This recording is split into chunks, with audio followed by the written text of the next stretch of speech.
আল্লাহর জমিনে আল্লাহর দ্বীন কায়েমের আন্দোলনের কথা বলেন। মক্কা মদিনা ইসলামের দলিল নাই মিয়া।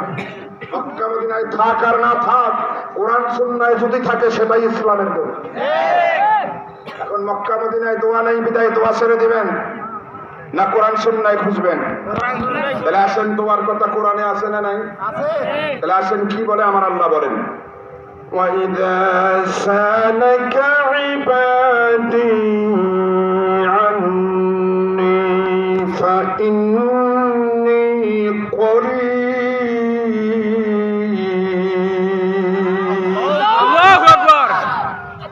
আমার আল্লাহ রাব্বুল আলামিন তার হাবিবকে ডাক দিয়া বলেন, ওয়াইদা সালাকা ইবাদি আন্নি, হাবিব আমার, দোস্ত আমার, পয়গম্বর আমার, আপনাকে যদি আমার কোন বান্দা জিজ্ঞেস করে আমি আল্লাহ দূরে নাকি কাছে, ফাইন্নী করিব, আপনি বলে দেন আমি আল্লাহ বান্দার খুব কাছে। একজন সভাপতি বানাইছেন, একজন আলেম মানুষ, আমার দিকে তাকান। করিবুন শব্দের অর্থ, করিবুন ফাইলুন, ওজনে ইসমে ফাইল মুবালাগা। ইংরেজিতে সুপারলেটিভ ডিগ্রি, যার উপরে পাওয়ারফুল শব্দ পাওয়া যায় না। আরবি গ্রামারে ইসমে ফাইল মুবালাগা, আর উপরে কোনো শব্দ নাই। আল্লাহ বুঝাইতেছে আপনি হাবিব বলে দেন আমি আল্লাহ বান্দার খুব কাছে। কত কাছে? অন্য আয়াতে আল্লাহ রাব্বুল আলামিন ওয়াজাহাত করেন বান্দার শাহাদাতটা বান্দার যত কাছে, আমি আল্লাহ রাব্বুল আলামিন বান্দার তার চেয়েও বেশি কাছে। এবার আয়াত বুঝে থাকলে বলুন, আয়াতের মর্ম বুঝে থাকলে বলুন তো আল্লাহ দূরে না কাছে? আর একটু জোরে বলেন।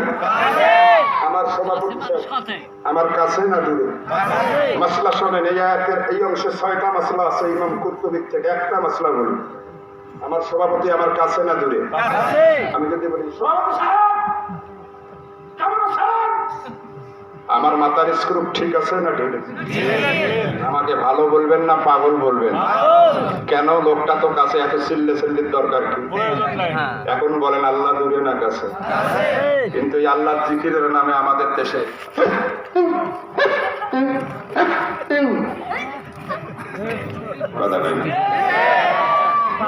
জিকির করতে করতে যা পীরের গালে কামড়ে ধরে। কথা বলে জিকির করতে করতে এরকম খুঁড়ি দিয়ে উঠতে থাকে, ভাব এমন ধরেন ধরেন না হলে আল্লাহর দরবারে গেলাম।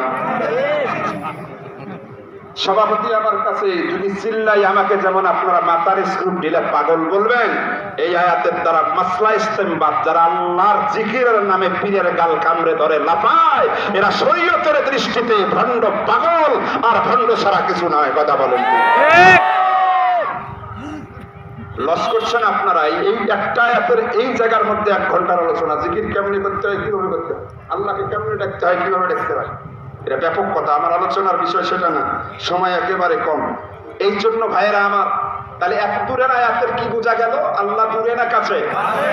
আমার আলোচ্য বিষয় এইটা না। আমার আলোচ্য বিষয়ের সামনে আল্লাহ বলেন, উজিবু দাওয়াতাদ দাঈ ইযা দাআনি ফালইস্তাজিবু লি ওয়াল ইউমিনু বি লাআল্লাহুম ইয়ারশুদুন।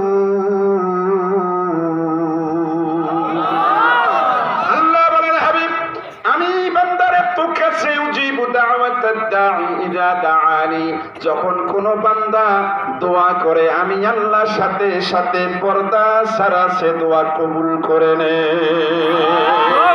দোয়া করলে পর্দা ছাড়া কবুল করেন কে? দোয়ার কথা কোরআনে আছে না নাই?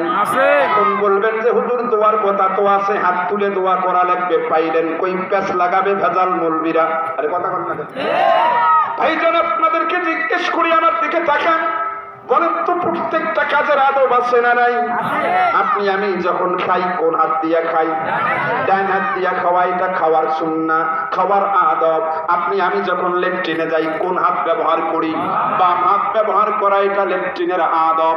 রে মুসলমান, আপনি আমি যখন মসজিদে ঢুকি কোন পা দিয়া ঢুকি? ডান পা দিয়া ঢোকা মসজিদে ঢোকার আদব।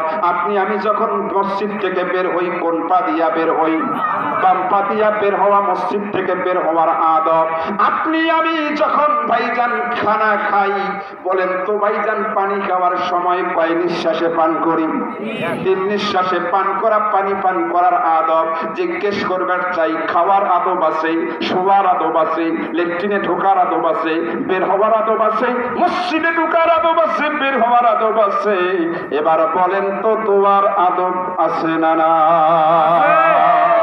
কোরআনে পাইলাম দোয়া, দোয়ার আদব আমার নবী শিখাইছেন। লম্বা কথা বলবো না, সংক্ষেপে বলে যাই। হাদিসের মধ্যে আল্লাহর নবী বলেন, তিরমিজি আলাইহির রহমাতার কিতাবে লেখেন, ইন্নাল্লাহা হাইয়ুন কারীম ইয়াস্তাহি ইযা রাফা'আর রাজুলু ইলাইহি ইয়াদাইহি আন ইয়ারুদ্দাহুমা সিফরান খাইবাতাইন। আমার মদিনাওয়ালা নবী বলেন, যখন কোন বান্দা 2 হাত তুলে আল্লাহর কাছে দোয়া করে, আমার আল্লাহ ওই হাত খালি হাত ফেরত দিতে বড় লজ্জা পেয়ে যায়।